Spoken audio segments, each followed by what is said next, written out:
Does manual treasury management and operations have your crypto business stuck in the slow lane? Scale up and speed ahead with Fireblocks, the #1 platform for crypto operations and trading pros that makes custody, settlement, and rebalancing quick and easy. Visit fireblocks.com to learn more. This episode is brought to you by Coinbase Prime, an integrated solution that provides institutional investors with an advanced trading platform, secure custody, and prime services to manage all of their crypto assets in one place. Futuristic companies like Tesla and MicroStrategy have used Coinbase's comprehensive investing platform to execute some of the largest trades in the industry. Learn more by visiting coinbase.com/prime to get started today. I'd also like to give a shout out to Cross River. Whether you're a crypto exchange, NFT marketplace, or wallet, Cross River's integrated API-based platform provides the payment solutions you need to grow. A CryptoFin Industry Award winner and an early partner for companies like Coinbase, Cross River's tech stack supports crypto partners and enables real-time money movement for consumers. Welcome to a new world of crypto-friendly banking at crossriver.com/crypto. All opinions expressed by hosts and podcast guests are solely their own opinions and not necessarily those of the blocks. Podcast guests may have taken positions in the assets or other matters discussed in this podcast. This podcast is for informational purposes only and should not be relied upon as a basis for investment decisions. For full terms, visit theblockcrypto.com/terms-service.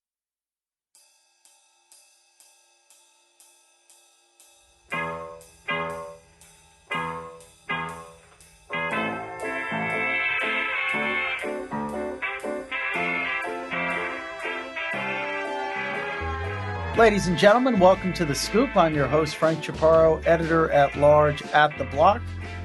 Very excited for today's show. Joining us on the other side of the mic is my guest, Fred Thiel, chair and CEO at Marathon Digital Holdings. Founded in 2010, Marathon Digital is one of the most premier publicly traded crypto companies. Prior to his time at Marathon, Fred served on the board of numerous technology companies across software, semiconductors, and gaming over the past 30 years. Fred, also a Radiohead, we've come to find out before we started turning on the mics, former podcaster as well. Fred, thanks so much for joining us on the show. Great to be here. And again, like we talked about, you have a great voice, so our listeners are in for a treat. They're not only going to get some good brain food to chew on, they're also going to get to listen to the mellifluence of your voice there. Fred, we're kind of in a weird period of the market. Things are sideways. We reported yesterday, BlockFi is raising a down round. You're still seeing venture activity pretty strong, but the market's in a bit of a sort of bear market, it looks like, I'd say. How's business for Marathon? You know, the unique thing about Bitcoin mining is we don't have customers. We mine Bitcoin, and as long as we're operating our facilities with as much efficiency as we can, we earn our Bitcoin. So we don't have the typical thing that venture-backed companies have, which is you need to go out and get customers, and if customers are slowing down their purchases or volumes of trading on exchanges go down, if you're a DeFi company or people are staking less, your revenues go down, and by the way, it's harder to raise capital, so you've got to cut back. In our case, we're in a massive deployment phase. We're growing our capacity almost 6x this year, and for us, it's just about execution, which is something we're nose down focused on, is plugging miners in, and for every miner we plug in, we earn more Bitcoin, and so we're very optimistic about this year being a much better year than last year, and so on into the future. So it's a different dynamic in our industry, clearly, than the traditional venture-backed world. Well, if you think about the dynamics that are at play for a mining company, what is important? Like what, typically for the type of companies you're talking about, the number of customers is important. In a down market, you see those customers leave, go elsewhere, pull back from the market. What factors in a bear market make mining difficult? Does price have much of an impact or no? Yeah, definitely. Obviously, the price of Bitcoin has an impact, especially if you're selling your Bitcoin. Now, most miners since 2020 were holding their Bitcoin, though that's changed now. We still hold all our Bitcoin. But the price of Bitcoin derives your profitability because we recognize revenue based on the price of Bitcoin each day for the Bitcoin that we earn. Luckily, our cost to produce a Bitcoin as of Q1 of this year was about $6,250. Now, that's the cost of electricity plus the cost of hosting and the operations team that manages all that. So, we can sustain a pretty huge downtrend in the price of Bitcoin before we start thinking about shutting off miners or things like that. What's that threshold? If the price of Bitcoin were to get down into the low teens, then you start making decisions about, do you stop expanding? Do you slow down growth? You don't necessarily unplug any miners because, as long as the miners producing Bitcoin with some profit, it's worth doing. The other thing you have to think about is as the price drops, other miners have to unplug because they can't operate profitably. So if you look at the fleet of miner rigs that are installed, most people don't realize this. There are only about 3.8, 3.9 million mining rigs installed in the world. And 28% of those are S9s, which are 2 generations ago, 4 times less efficient than the current generation S19 that we use. So somebody operating a large fleet of S9s or even S17s, as the price of Bitcoin approaches 20,000, they're losing money. And so what happens is the global hash rate starts dropping. And you guys have reported on this, that, the BitUda forecast, if you go back 6 months ago to November, oh gosh, 2022, we're going to see 88% growth in the global hash rate. All these companies are plugging in miners. So that would have resulted in a global hash rate at the end of this year of around 360. Now they're saying numbers closer to 300, maybe 275. What that means is that for the miners who are operating, they get more Bitcoin per terahash than if the global hash rate had grown as much as was forecasted previously. So we think, bear markets are typically when we make big moves. In 2020, we placed a huge order for miners at very, very low cost. We think miner rigs are going to be inexpensive going forward for a while. There's going to be a lot of pricing pressure on the hardware guys. And if you think about this business, there are really 3 things we worry about: the price of Bitcoin, cost of power and our ability to deploy, and then access to hardware. Capital is important too, but those are the 3 kind of KPIs we look at all day long. Well, let's double click on that second factor, which is the cost of energy. I saw a note come out from Goldman Sachs this morning in which they communicated to their clients that they expect Brent crude to average $140 a barrel between July and September. And I think the national price of gasoline is above $5 at this point. So energy costs are rising, not just because of inflation, but also the ongoing conflict in Europe. How does that impact your operations and the operations of miners more broadly? So the mining industry, Bitcoin mining industry, to differentiate it from mineral mining, typically we buy energy on long-term contracts. So just like the airline industry will hedge their fuel purchases by buying futures on fuel, when we write a hosting agreement, we are locking in a fixed price for 5 years. So our cost of hosting, which is energy, hosting services, et cetera, is locked in at a little over 4 cents a kilowatt hour for 5 years. And our energy provider has to take out the hedges to make sure that they're not upside down on the energy cost. So we're very well insulated from this. And I think if you talk to most of the financial analysts and forecasters who are looking at the energy markets, they'll tell you that, this is a 2-year kind of run up in the price of energy. And after 2 years, depending upon what happens in Europe, things will start to normalize. And you'll have seen this ramp of production always ends up driving a crashing in pricing of energy prices. We'll see, natural gas, for example, which is the most important fuel component for Bitcoin mining in North America. You'll see that price come down considerably in the next 2 years, I think. So you're immune to a degree to these rising costs since you're locked in. Yep. And it seems like price is still not at that bad of a spot. It gets a little shaky around 20, 25, it seems. But what about the supply chain? How are sort of, accessing the machines and getting them to your facilities? How is that going? We've had no problem with that. Even, the market now is much looser than it was back 6 months ago. Yeah. And even 6 months ago, then we chartered jets to fly miners to bring them over, but we haven't had any delivery issues. Things, even when at the tightest time, maybe deliveries were shipped at the end of the month versus the beginning of the month, so a couple of weeks here and there. But we've never really had major issues on the hardware supply chain side. For us, it's more deployment and energy companies and the permitting and all of those things that kind of fall outside of your control because you're dealing with entities like FERC, or you're dealing with ERCOT, and you're dealing with power providers. So, from our side, deployment's been more of a challenge.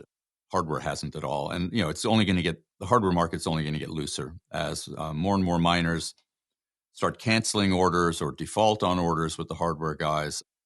If you look at the spot market, you can see pricing on rigs has dropped considerably since November. So I think we're going to continue to see a soft market on the hardware side for at least another 6 months.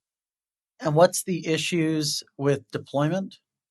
So, for us, it's about you have to get the energy provider because we deploy behind the meter. So we are on the grounds of a power plant typically. So the plant we're in the process of turning on in West Texas is a big wind farm. It's operated by the energy company NextEra.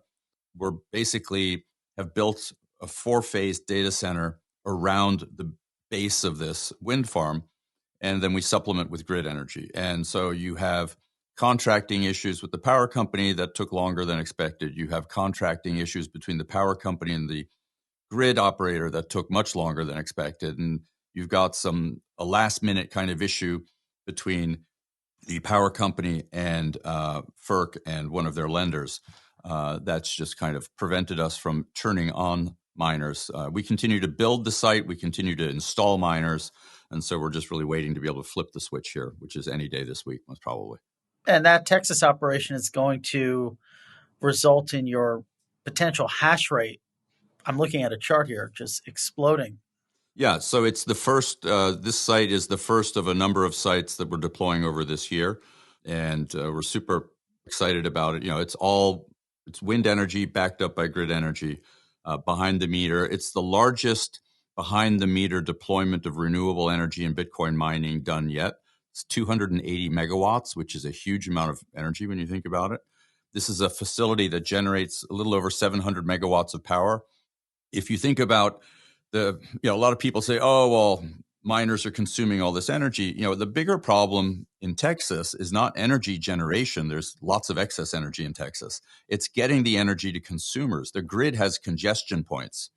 Mm-hmm. And so, especially with West Texas, you can't get the energy from West Texas to East Texas or Central Texas very easily because of that grid congestion. So there's a lot of wasted energy. So we soak up that wasted energy, which the power company otherwise couldn't sell, which makes now the renewable energy facility profitable, which allows them to reinvest in more renewable energy. So it's kind of the perfect proof point of the model where Bitcoin miners actually are the incentive for building more renewable energy. Because in the energy markets today, the grid won't consume more energy than consumers are using. And consumers use peak energy from 4 p.m. to 9 p.m. That's when air conditioners are on, heaters are on, cooktops are on, drying machines are on, et cetera. And so if you think about renewable energy, solar energy shines from the morning to the afternoon, so it doesn't really help with that peak. And wind energy is mostly in Texas at night. Mm-hmm. So you have nuclear energy at the bottom, which you can't turn on and off. It has to run at whatever capacity it's running at. Then you have coal. Then you have natural gas as kind of the what's called peaker plants, where you can turn that up and down depending on your needs. And then lastly comes the renewable energy. So when the grid doesn't need energy, it shuts down in that reverse order. It shuts off wind and solar, then it shuts off gas. And last of all, it would ever shut off nuclear. So the renewable energy has the amount of hours they can sell of energy production is lower than any other energy generator. And so they need a customer who can soak up energy, who's not on the grid, but rather installed on site. And that's what we do. So we soak up that excess energy. Adjacent to the grid, effectively. Exactly. Yep. Each region, I think, a mining firm is going to situate itself in, is going to have different types of trade-offs New York, and we can get into this, has its own regulatory headwinds, I guess you could say, but Texas has its own weather headwinds, right? I was reading today that the heat, God bless all of you at Consensus in Austin, it's 105 degrees down there today. I'm glad to be in New York. Scorching heat is going to be the biggest test to the state's grid since that winter storm last year that effectively shut down the entire state. How does weather impact sort of the business? So weather impacts the business in two ways. One, it impacts the amount of energy the grid needs, right? So to your point, if it's 105 degrees in Austin, I bet you there's a lot of air conditioning running. And it's running 24/7 versus just between 4 and 9. In the opposite weather conditions, when it's really cold, people are running their heaters. And the issue with the winter freeze previously also had a lot to do with freezing of the infrastructure, the actual natural gas piping and all that got frozen. So that caused bigger issues. But with the heat, it's essentially the grid needs more energy. And here's where Bitcoin miners fulfill this role of being an energy capacitor. So if you think about it, we're consuming 280 megawatts in West Texas. If the grid needs that 280 megawatts, we can shut down in 10 minutes and provide that energy to the grid. Albeit whatever grid congestion issues, the grid can take whatever they can take. And then when they don't need it anymore, in 20 minutes, we're back online. So we're this perfect capacitor where we make sure the energy generator, the power plant, gets paid to operate so they can operate profitably, so they can maintain their plants and grow their capacity. And then whenever the grid needs it, we have a relationship with ERCOT and with the power generator where they can just curtail us. And then we shut down for an hour, 2 hours, whatever it is they need. And then we come right back online. You can't do that with food processing industries. You can't do it with steel. You can't do it with most manufacturing. It's a very unique symbiotic relationship that Bitcoin mining and the power industry can have in this regard. And this is why you're seeing more and more power companies announcing deals where they're getting into the kind of partnering with data centers, where we want to build data centers co-located with our power generating facilities, because that's a business where we can essentially create more offtake for our energy generation when we can't sell it.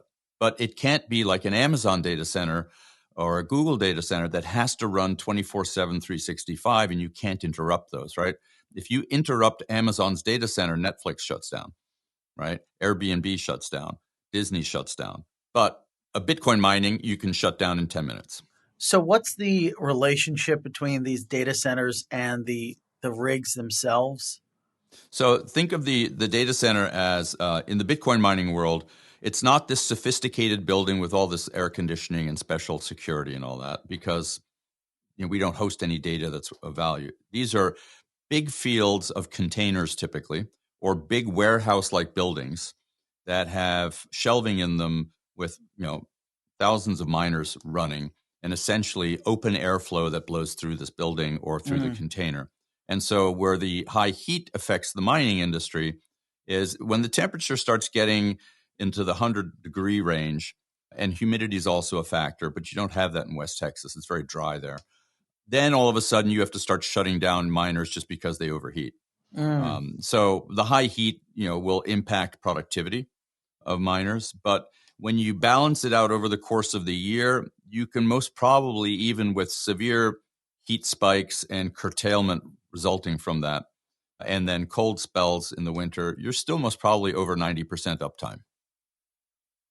I remember one of the earliest shows we did might have been during the bear market of 2019. We had a mining expert on, and I was just riveted by this conversation we had about the impact of the rainy seasons in China on the mining industry, and just walking through the degree to which this industry is, the success, if you will, of it is contingent on good weather. And the two are very interconnected. And when you have, I think if I'm remembering correctly, back when mining was concentrated in China during the rainy season, you'd have an impact on hash rate. Yep. It would decline. And I guess probably here now that it's moved to the US, it maybe has more to do with the intensity in these temperature extremes. Yeah, I think it's a little different. In China, you also had a geographic logistics issue where they would operate at coal-powered plants for 9 months of the year. And then when the rainy season hit, they would literally relocate their miners to the Yeah, hydro facilities. that's So right. the drop in hash rate was this, okay, it's going to take however many weeks to transport these miners that are offline, and they're all running to the hydro because the hydro energy was almost free for them. That's why Hmm. they did it. Otherwise, they weren't focused on renewable energy from an ESG perspective. It was just all cost driven. And the hydro was almost free because these hydro facilities were built and they had no customers. Typical, state mandated planning. We're going to have so many power plants in these regions, but there were no customers for it. So that energy was very cheap, which caused the miners to want to move in the rainy season to get the cheap electricity. We don't have that here in the U.S. You plug in and you stay plugged in, and you deal with the weather irregularities and the grid irregularities, and just factor that into your overall uptime. Makes sense. Each mining firm in their own right is fairly complex and sits at different points in the sort of chain of how this business works. We use the word mining company as a catch-all, but how would you explain the sort of scope of the firm and the way in which it contributes to the broader Bitcoin ecosystem? So, the whole function of Bitcoin miners is to essentially process transactions and write blocks. And the way the Bitcoin blockchain software is written, it's through a consensus mechanism driven by miners competing to essentially guess a number, to keep it simple. Mm-hmm. And so we have all of these very fast computers whose job it is to process transactions into a block and then guess this hash number, if you would, that allows us to then win the race because we guessed closest to the right number. And then we get that to write that block and we earn our Bitcoin from it. So when the business is really just operating these computers that are simply running these math problems, essentially. And if we all do a good job, then the Bitcoin blockchain is secure and is very stable. And obviously, this industry does a good job. When China shut down and you had all this drop in hash rate, the Bitcoin blockchain continued operating without a blink. We don't have outages like you see in Solana. We don't have any of the hacking risks that you see in the Ethereum world. So the Bitcoin blockchain is very secure, and the sheer volume of miners operating in it ensures that. So then as you look at mining companies can approach this market in different ways. You have some miners who are very vertically integrated. And by that, I mean, they will contract with a power company. They will build their own data center and own their own data center. And they may decide to rent out some of their capacity, their hosting capacity, to third-party miners who don't have their own facilities while they do their own mining, or they may just only do their own mining, or they may just only rent out capacity to third-party miners. Yeah, they just run the data center. They don't even have any miners themselves operating. Exactly. And so our model is a little different. Our model is asset light. What does that mean? It means we partner with people who own data centers and operate them, and they're experts in operating and building and engineering and designing these data centers. Our expertise is in procuring miners and making sure that they're put in places with the best energy contracts and that we operate as efficiently as we can. And, we're one of the lowest cost operators in the industry because we don't have all this infrastructure that we worry about. If you look at a company like Riot, for example, who's built this large Windstone facility, they're now building another gigawatt-sized facility in East Texas. That takes a lot of capital. And that's capital that goes to everything but actually buying miners and plugging them in. That's infrastructure. So we partner with a company called Compute North, for example, in our West Texas facility. They designed it, they built it, and they're going to operate it. They charge us a small fee per kilowatt hour for all of that, and on top of the energy. And for us, it's a very simple, very agile way of operating. We're a company like a Riot or another vertically integrated miner may have 50, 100, 200 people. We have 15 people. Wow. We are a super lean operation. Marathon's 15 people. Well, a year ago, we were only 4 people. Wow. How important is a knowledge of the energy world? I feel like these two industries are intertwined, but becoming increasingly intertwined. When we think about hiring here, I always try to hammer home the point that probably more useful to know how to be a reporter than to have experience in crypto. Do you reckon that someone can be successful in this business without having some sort of background in oil, natural gas, or that sort of field? Well, it's interesting you say that. We just brought on a new CFO a few months ago, and he has a 30-year background in the gas industry. We're obviously very focused on, energy is our single biggest input cost.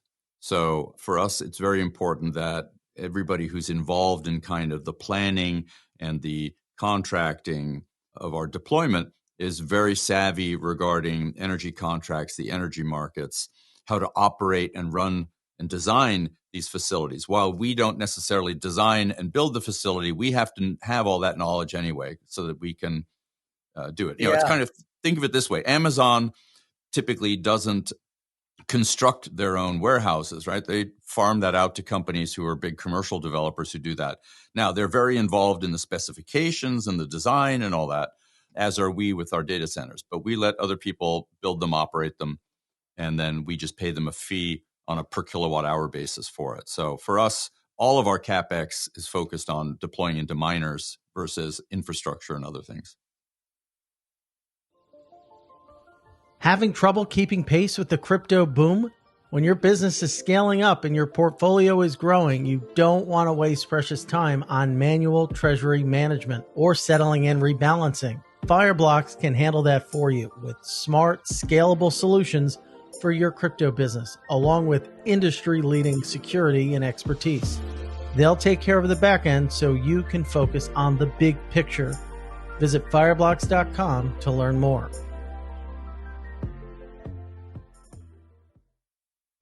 This episode is brought to you by Coinbase Prime, an integrated solution that provides institutional investors with an advanced trading platform, secure custody, and prime services to manage all their crypto assets in one place. Coinbase Prime fully integrates crypto trading and custody on a single platform and gives clients the best all-in pricing in their network using their proprietary smart order router and algorithmic execution. Futuristic companies like Tesla and MicroStrategy have already used Coinbase's comprehensive investing platform to execute some of the largest trades in the industry. Build a unified investment portfolio with one of the most trusted names in crypto. Learn more by visiting coinbase.com/prime to get started today.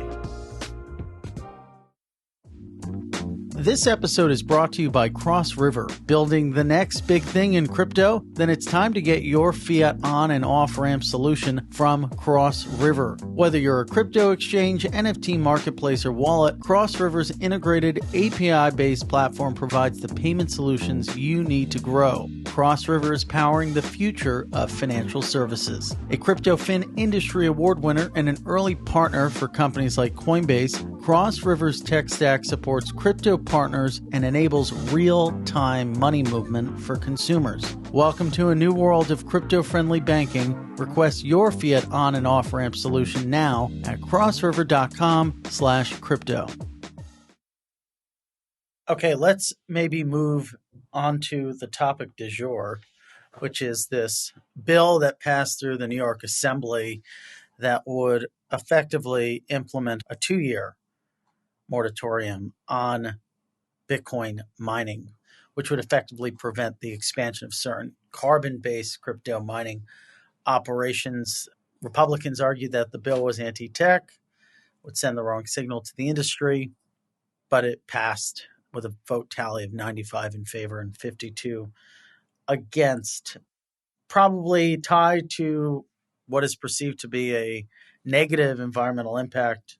There's also been, I remember years ago, a report in the New York Times about how this mining operation, maybe I'll try to dig it up, sent this small town in upstate New York into some sort of chaos. So I guess there's a negative affiliation, kind of the antithesis of how miners are being welcomed in Texas by lawmakers. But in any case, Niraj over at Coin Center had an interesting take on this, which is you're effectively,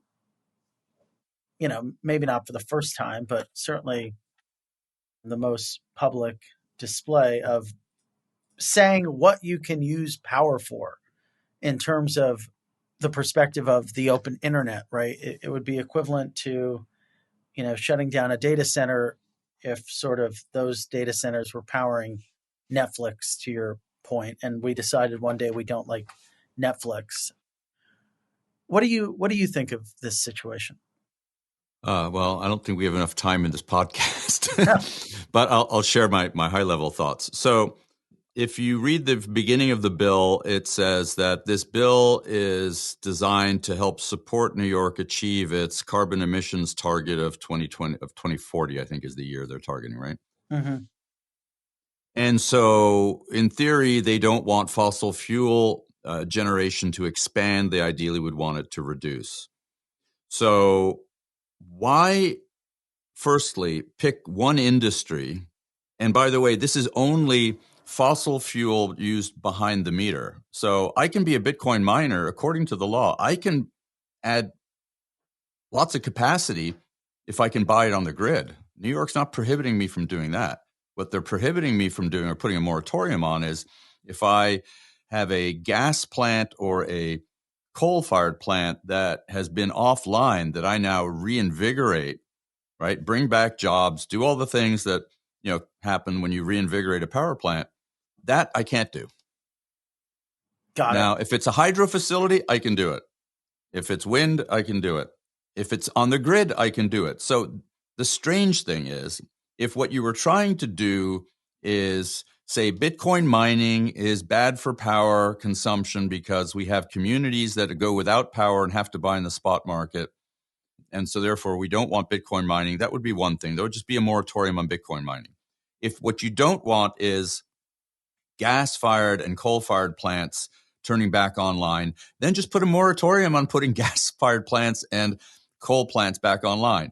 Because if I'm a car manufacturer, I could go to New York and say, hey, I'm going to relight up this carbon-fired, this fossil fuel power plant because I'm going to need the power and I'll bring jobs and they'll welcome you. So it's kind of this conflict, right? Why target Bitcoin miners specifically for a specific type of energy instead of just saying, hey, we want a moratorium on any use of this energy, or we want a moratorium on mining more broadly? So it's a bill that clearly needed to be band-aided and rubber banded to get it passed, to get constituents to agree to it.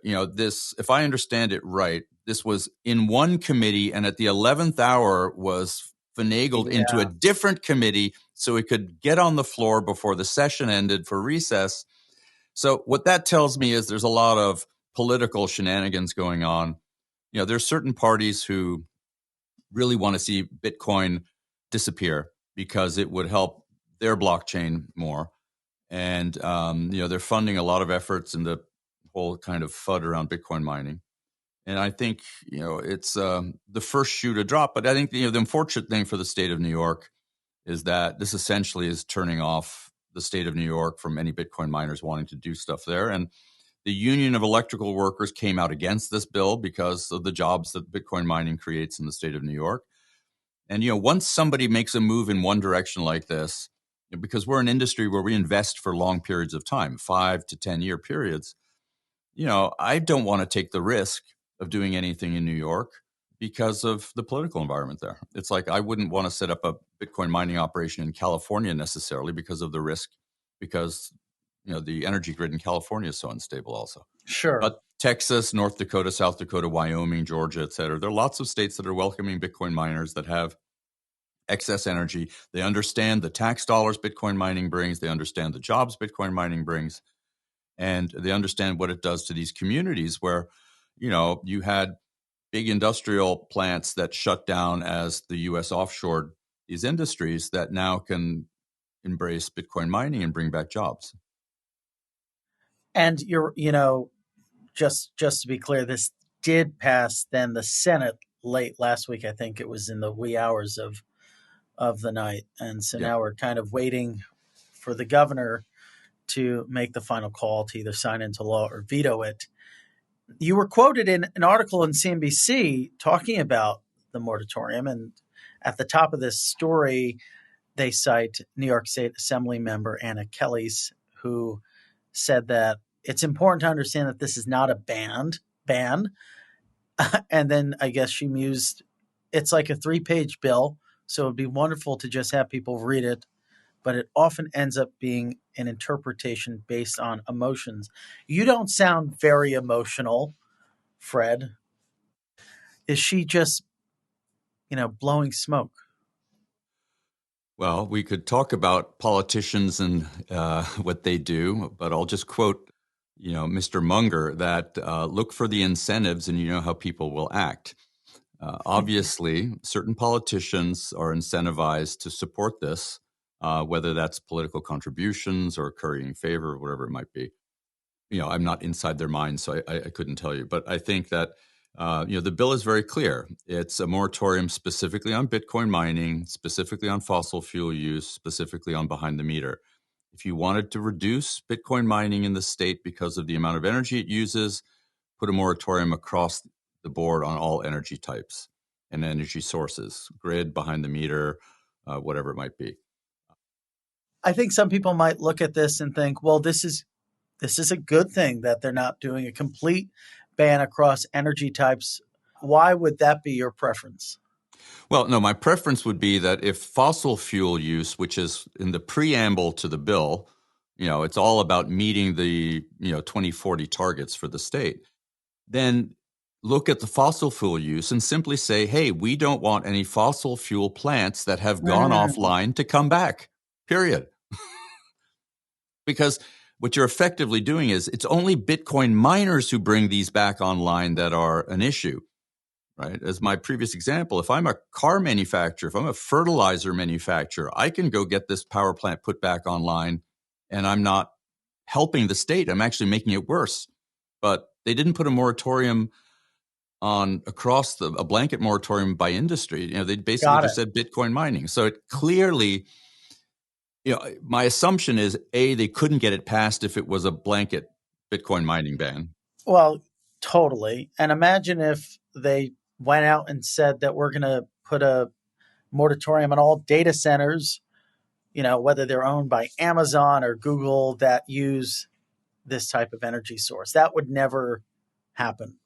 Exactly. And to your, you made the comment earlier that this is the first time you're seeing the regulation of who is allowed to buy what energy, right? So to your point, imagine if all of a sudden Congress decided that, the streaming industry is bad, so we're not going to allow the streaming industry to use the internet.